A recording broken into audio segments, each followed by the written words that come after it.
Hey, it's Fernando from SkyFi Audio. It's not often that Technics releases a brand new turntable, so when it happens, we're super excited to get our hands on it and share it with you all. So this beauty right here is the new SL-50C. It's the entry level for Technics. It's going to be situated just below the 1500C. In this video, we're going to cover a bunch of stuff. We're going to talk about where this model sits within the lineup and what the competition is and what it looks like. We're going to talk about the features, specifications, who it's for, like what is the ideal client for this turntable, how to complete a system if this is your starter piece, which for a lot of you will be, upgrades and modifications. We're going to go through our database of cool things we can add to this thing and share it with you, how to purchase it, and how it's built. So right now is late August of 2025, and this hasn't hit the market or even been announced. Technics was kind enough to get us a sample piece. I wouldn't say it's pre-production, but it's certainly an early production piece. We're super grateful to Technics for getting this to us ahead of time. This will be launched at CEDIA, I think, in the coming month, and we'll launch this video at the exact same time. So let's start by going over the lineup. It's just below the SL-1500C, which is right here, available in 3 colors. This is around $1,500 nowadays. SL-50C is going to retail at $899, so it's quite a bit below it. In order, once again, 50C, 1500C, then we go to the GR2, which is sitting right here, which comes in black and silver. Then we step up to the SL-1300G. Now we're about $4,000, and then we go to the second from the top, which is these SL-1200G. This is my personal favorite, and this is what we actually sell the most of. And then above that, we've got the SL-1000, super uber awesome table, about 25 grand, hard to get your hands on, really for the top audiophiles. So for a starting audiophile, $900 is a lot of money, but it does come ready to rock and roll, meaning it does come with a cartridge, an Ortofon Red, which is a really nice starter cartridge. It's very forgiving, it's a great fit dimensionally, and it sounds just lovely. So what do we get for $900? Well, you get a legendary brand. I mean, Technics pretty much invented the direct drive turntable, or at least perfected it. They've been making direct drive models for decades and decades, and it really is just a very slow but very persistent evolution of a great technology, and it's really matured so nicely at this point. To get to that price point, they've had to make some sacrifices, but aesthetics is not one of them. This is one of their best looking turntables. Here we see it in the gray. It's like a light gray finish, which is my favorite of the new bunch. It's also available in black and also available in terracotta, which is similar to what I've got here on the speakers. But the flat gray just works beautifully in today's decor. The platter is finished like in a gunmetal. It's got black accents throughout. Absolutely stunning. It's dimensionally smaller than the SL turntables, which might be helpful for a lot of people that have a shallow shelf.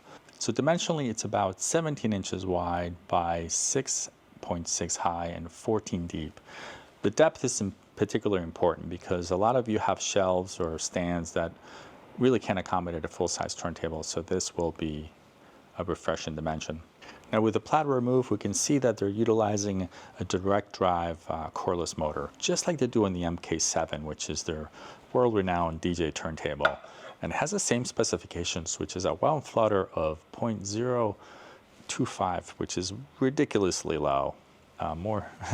Better than any belt drive turntable we've ever measured here. Over here you can see the bottom of the platter. This is the magnet structure that is attached permanently to this die-cast aluminum platter.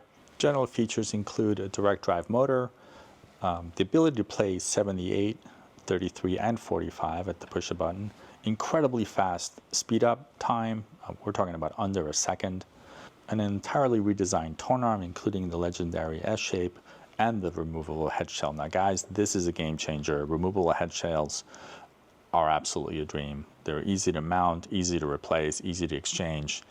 I recommend this very highly.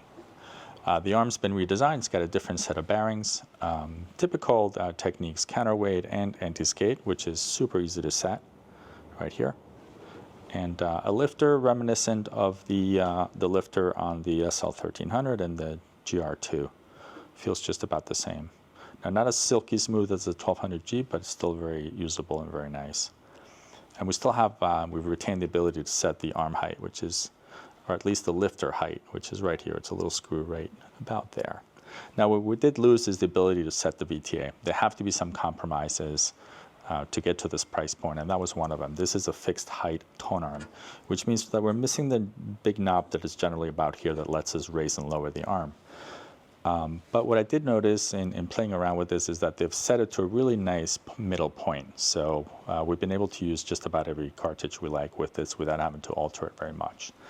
Now, if you've got an unusually high or low cartridge, you could always add some spacers or play with the thickness of the mat to compensate. So it's not a big sacrifice. Obviously, it comes with an acrylic hinged cover, fairly good quality. And lastly, it comes with a built-in phono preamp, which is perfect for the kind of market we're going after. We've got two types of phonos. We've got a line level out and then a phono out. In case your preamp or amplifier cannot handle a phono input, we've got the ability to have both and a switch to select them. And then lastly, we've got the ground wire right there. And then on this side here, we've got a removable power cord, which is really nice at this price point. Notice that we don't have the typical wall wart, the power supply, the really cheap, crappy power supply that goes into the wall. This is an actual power cable, and Technics has built a power supply into this unit very nicely. Now, there are a couple competing models below this price point, but they suffer in build quality quite a bit. I think Audio-Technica has a model, and so does Denon. Both direct drive, similar look and feel, but nowhere near the build quality and the precision of Technics at this point. So who's this turntable for? Obviously, since this is the entry level for Technics, this is meant for perhaps a starting audiophile or someone looking to play around with vinyl that doesn't really want to buy a crappy turntable. At $900, I realize it's still a lot of money, but the quality level is really, you're not going to find something sub 1,000 of this build quality. This could be perfect for like a college student or, a gift or a home office or secondary system somewhere where you need simplicity and ease of use and ease of setup. It comes pretty much ready to rock and roll. All you've got to do is put the counterweight on it and attach the headshell. Super easy to get up and running. And the fact that it has a phono preamp means that you don't really need much else. And that's what I've set up for you here, for example. These are Technics speakers. This is the brand new model, which is a powered speaker. And essentially, this could be an entire system for you. Speakers, turntable, and off you go. These speakers are self-powered. They sound absolutely amazing. And they've got Bluetooth and ability to stream. So it's really a really nice complete system. And I'll have all the speakers or a link to them below for you.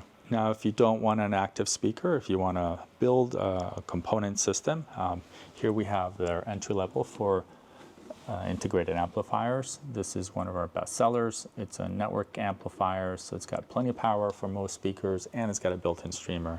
Really nice phono section. So turntable, integrated amplifier, and then a pair of speakers, perhaps some clips or something like that would round it off for you.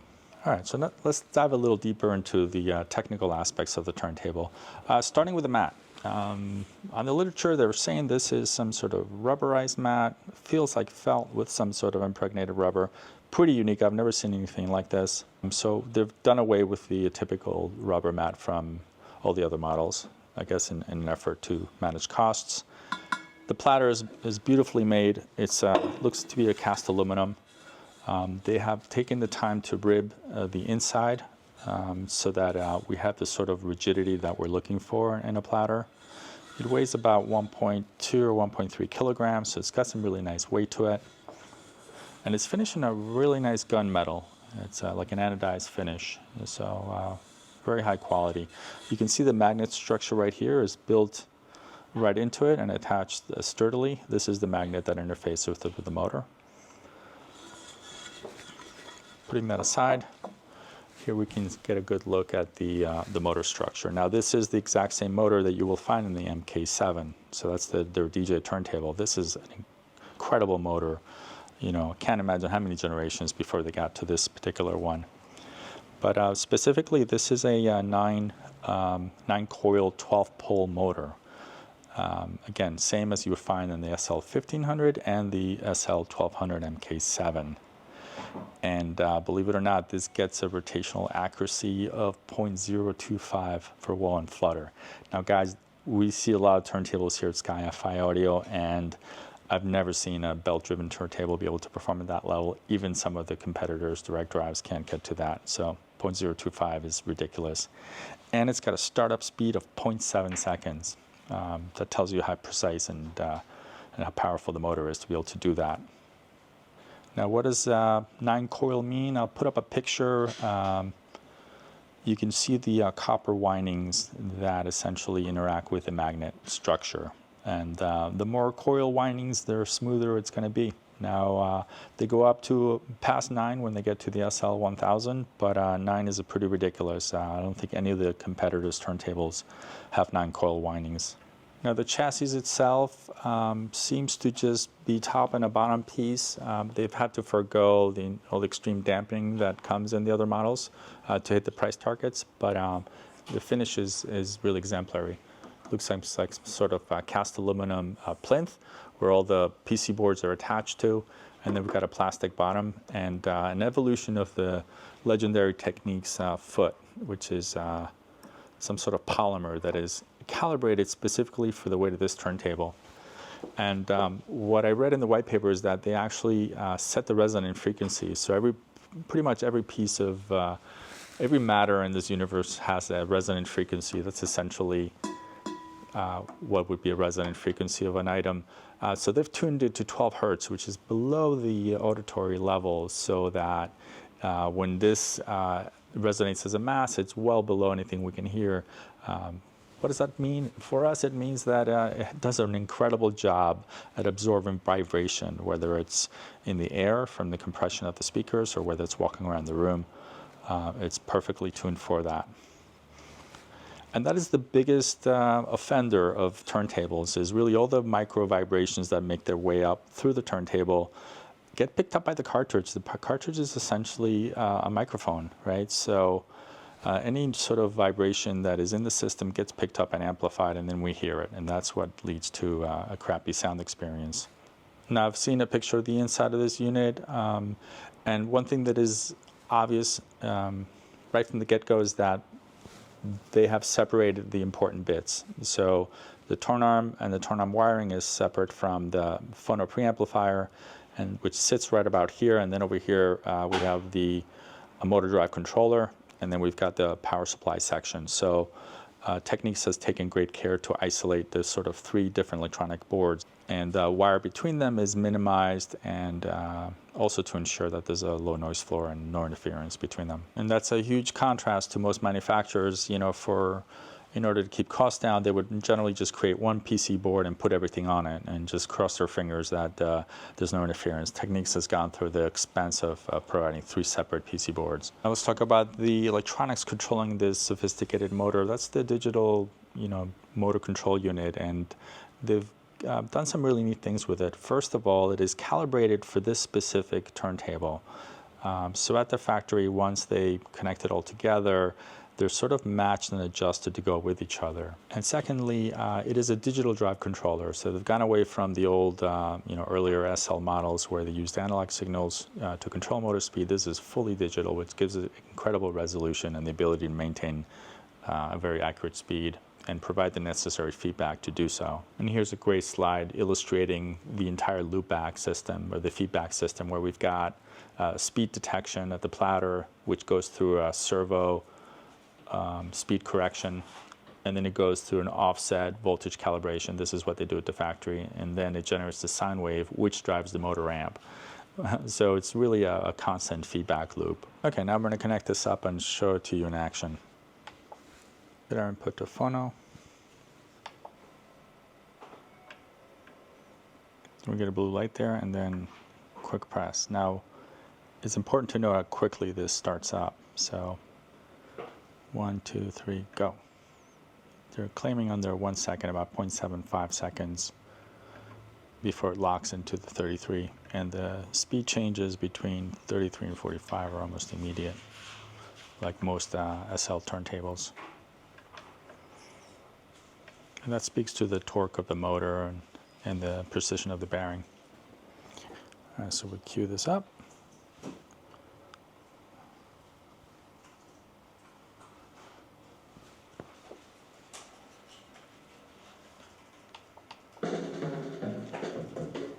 not going to play much of this because YouTube will take offense to it.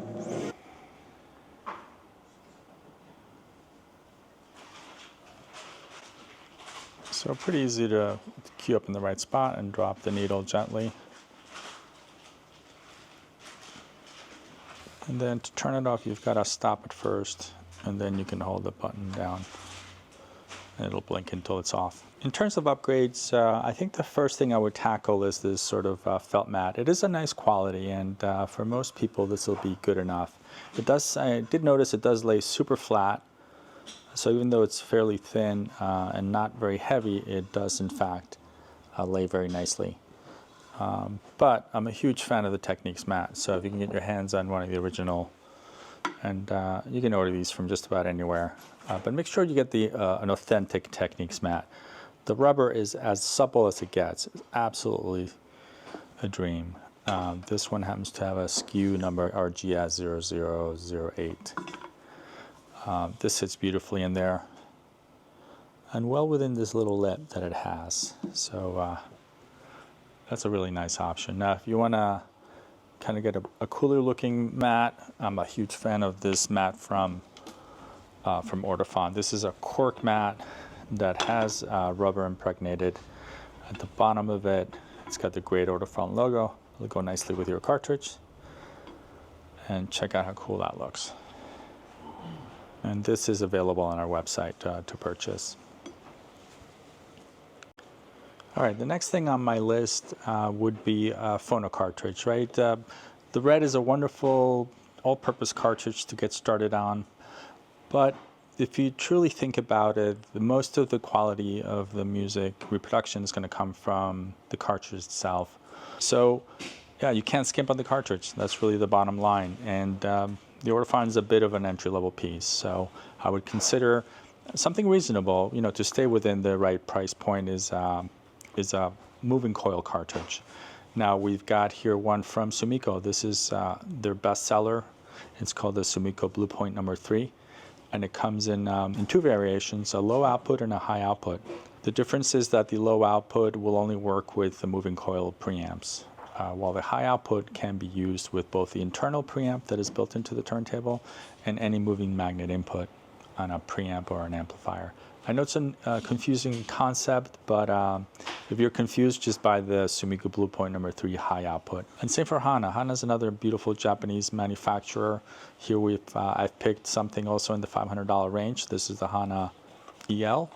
It also comes in the EH, which is the high output version. Again, both of these will be more articulate and a better dynamic range. And as a third alternative, if you want to stay within the Ortofon range, there are tons of good cartridges from Ortofon. And lastly, some sort of disc stabilizer or record weight. This helps sort of flatten the record. If you've got a questionable collection, let's say you are into finding, flea market or garage sale records, and they're not the flattest out there, good record weight will stabilize it and flatten it a bit more. So lots of them out in the market. You can pick one up for about $50. Now, because this is a high torque, an incredible powerful motor, you can use a fairly or a moderate size or weight record puck without having to worry about it. With a belt-driven turntable, you'd struggle a bit, but these have so much torque, it doesn't really matter. Now, a lot of people like to upgrade the head shell as well. It takes a lot to find a better head shell than the Technics stock one. This thing is beautifully built, incredibly precise, and a great fitment for the Technics tonearm. So you're going to find fancier head shells out there, but you're not likely to find one that's as reliable or fits as well as this one does. So this is the stock Technics head shell, so it's pretty nice. There's not much out there that beats this. But if you want just a more exotic model or material or different look, certainly go for it. There's not a lot of harm. Just don't expect anything in terms of performance from it. And if you're in the market for this new model or any other Technics turntable, we'd love to earn your business. We are incredibly good at calibrating and specifying and upgrading these turntables. For example, here we've got this GR2 that we've done with our custom wood plinth and our custom acrylic cover. We sell record weights and upgraded headshells, cartridges, and our precise 12-step calibration. I'll show you what that looks like.